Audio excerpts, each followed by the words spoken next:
গতকাল ছিল শনিবার, তো ওই দিনটা আমাদের নিরামিষ থাকে। তো সকালের ব্রেকফাস্টে ছিল রুটি আর সবজি। আমরা সকালের দিকে বেশিরভাগই রুটিই খাই, কিন্তু আমি একটু ভাত প্রেমী, তাই ভাতও মাঝে মাঝে খাওয়া হয়ে যায়।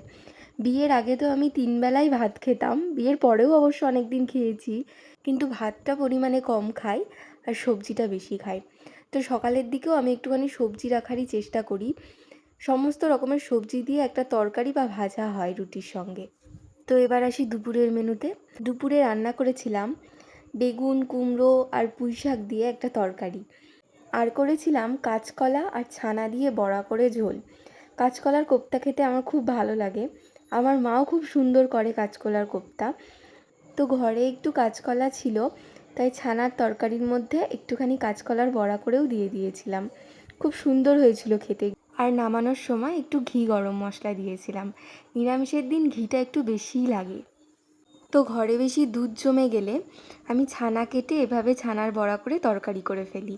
তো নিরামিষের দিন ভালো একটা রান্নাও হয়, আর সবাই খুব পছন্দ করে এই রান্নাটা।